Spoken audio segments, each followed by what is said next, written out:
pitching ahead of time. We have more time for discussion at the end. So thank you all for listening.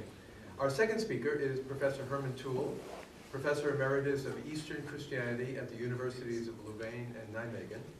He is former head of the Institute of Eastern Christian Studies in Nijmegen and a member of the Ambrosian Academy of Milan and Pro Oriente in Vienna.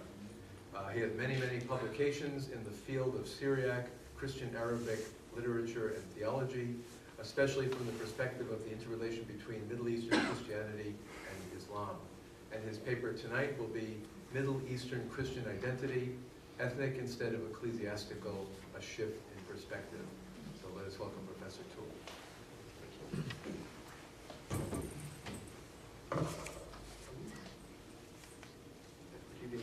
Some of you may have seen last week some pictures of the visit made by the Maronite patriarch to King Fahd of Saudi Arabia. Well, it is a picture that reminds me of a long series of comparable encounters between ecclesiastical leaders and Muslim authorities, elaborately described in many, many chronicles and also depicted for later periods on paintings.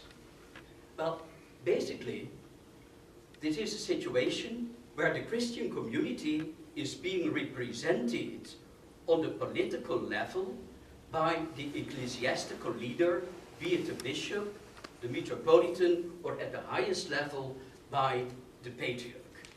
The patriarch is the representative not only of a Christian church community, but as it is being called in the Middle East, of a nation. Well, to a certain extent, this is of course problematic. Why? Because it transposes on the political level all the traditional ecclesiastical theological divisions. My second point. Since the 50s of the 20th century, so the middle of the last century, a number of lay politicians in Syria consider this system as detrimental to the Christian interests. And for that reason, they developed the idea of a common ethnic identity for all churches using Syriac in their literature, in their liturgy. And this applied to 5 important communities: the Syrian Orthodox, the Syrian Catholic, the Nestorian or the Assyrian Church of the East, the Chaldeans, it is a split off of the Nestorians and are united with Rome, and the Lebanese Maronites. Well, the common ethnic name these lay politicians invented for their new identity was not so fortunate. They chose the label Assyrian, but the problem was that Assyrian had already for about a century been the name of one of those communities, the Nestorian Church. So you can easily imagine that the name Assyrian was not acceptable for the dogmatically different other churches. But at least the idea of a distinct Christian minority with ethnic particularities slowly found its way into the mindset of, oh, my text disappears, but it's back, into the mindset of many people, of many Christians in the Middle East. Well, it was the foundation of what is the Assyrian Democratic Organization, ADO. You can imagine that the choice for Assyrian as a common label sparked off a vivid debate, and especially the members of the Syriac Orthodox community opposed the idea and suggested that when Syriac constitutes the basic of ethnicity, Aramaic would be a much better label than Assyrian. And this issue, Assyrian Aramaic, is still vividly debated, especially in the diaspora, but not only, also in the Middle East. In this way, it seems, and a recent problem is that now also all the individual churches try to think ethnically. For example, the Chaldeans now say, well, we as Chaldeans are a distinct ethnic group, which is certainly not Assyrian, which is certainly not Aramaic. And in this way, so ethnic thinking is being recuperated by the individual churches. Fourth point. You can easily imagine that this idea of an Assyrian ethnic identity is at odds with the Arab nationalist ideology as developed in Syria and Iraq in the aftermath of the Second World War. You know, the Ba'ath Party in both countries, Syria and Iraq, is very much about an Arab ideology. So hence, the Assyrian ideologists had to go or to underground or had to leave the country. New political circumstances in Iraq made it possible to give a political translation of this idea. The first Gulf War in 1991 gave Kurdistan a form of autonomy which was recognized by the international community. And this allowed the newly formed Kurdish government to develop its own political structures. And Christians, mainly but not exclusively belonging to another Assyrian party, the Assyrian Democratic Movement, which was a party founded in the 80s, those Christians were heavily rewarded for their participation in the Kurdish anti-Saddam struggle of the years 80-90. And they were offered no less than 5 seats in the new parliament consisting of 105 members. Well, it doesn't look a lot, but when you take into account the limited number of Christians in Kurdistan, it is to a certain extent an over-representation. And what is more, so the rest of the 100 seats were equally divided between 2 rival Kurdish groups, so that the Christians really could weigh on the political process. And in the subsequent Kurdish cabinets, you always find 1, 2, or even 3 Christian ministers. And they did really a good job for promoting Syriac or Assyrian culture, which was recognized to a certain extent as an official language in northern Iraq, in Kurdistan. Well, this situation lasted till the year 2003, the overthrow of the regime of Saddam Hussein. At that moment, that the Syrian Democratic Movement opted to work in the first place on the federal level without, therefore, entirely giving up to work with the Kurdish authorities.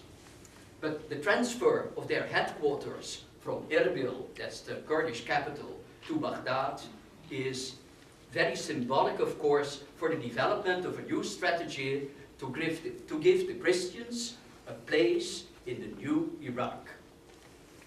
And the Assyrian Democratic Movement was instrumental in developing the idea of a common label now for the Christian population, which should find a place in the Iraqi constitution. Well, they were now a little bit realistic and realized that Assyrian would cause problems.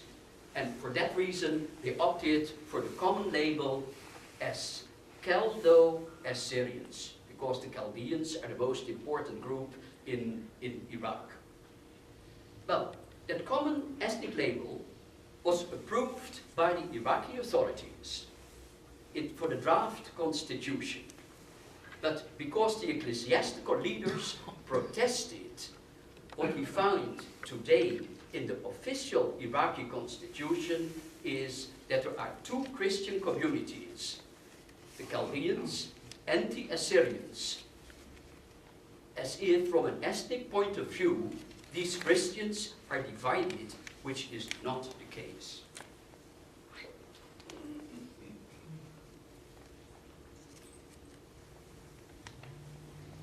The consequence of ADM, the Assyrian Democratic Movement, working mainly on the federal level,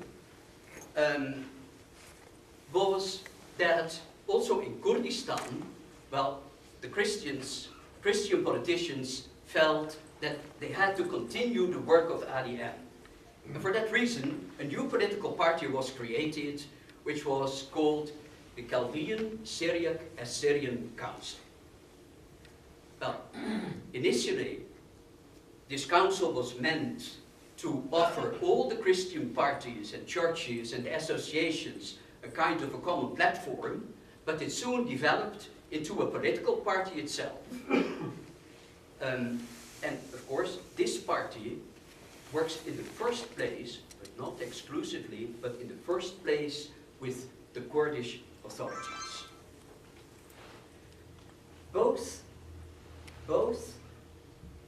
the Kurdish Christian political party and the Assyrian Democratic Movement defend the political, the ethnic, the educational, and the cultural rights of the Christian community, of the Christian minority.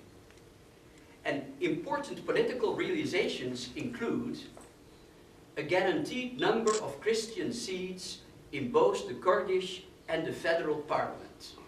And the situation today is that in Kurdistan, the Christians have 6 seats on a total of 111. On the federal level, 5 on a total of a little bit more than 300. Also in the provincial councils, where there is a Christian minorities, there is a guaranteed number of Christian seats. And important cultural and educational achievements are the recognition of the Assyrian or Syriac language in areas with substantial Christian minorities.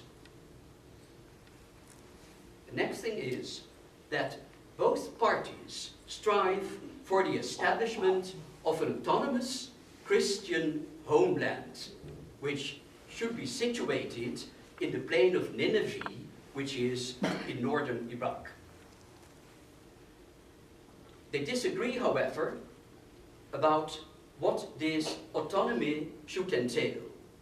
Should it be a kind of a self-administration, or should it really be a stronger form of self-government comparable to the autonomy of the Kurdish region? Well, and sometimes miracles do happen, because 4 years ago, the Iraqi federal government accepted the principle of the creation of a Christian province or muhafaza. But of course, the implementation of this principle had to be postponed because 2 months later, the region was invaded by Daesh, by the Islamic Caliphate, by the Islamic State. Now, some concluding remarks. Iraq is the only country in the Middle East where Christianity, to a certain extent, is deconfessionalized and has a visibility which transcends the traditional ecclesiastical profile. In this respect, I feel it is at least theoretically much different from Lebanon, where the Christian political system is arranged according to ecclesiastical affiliation. Second remark, it becomes clear that this development is not always seen positively by the ecclesiastical leaders. Apart from the fact that some of them may fear loss of influence, an important reason seems that there is a shift in emphasis from the religious to the political and to the ethnic.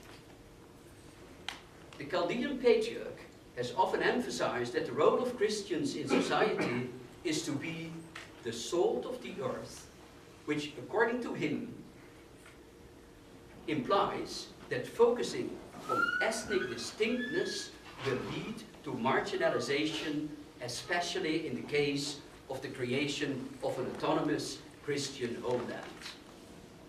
And he emphasizes the historical role of the Christians of Iraq creating a Christian Arabic literature reaching out to Muslim society.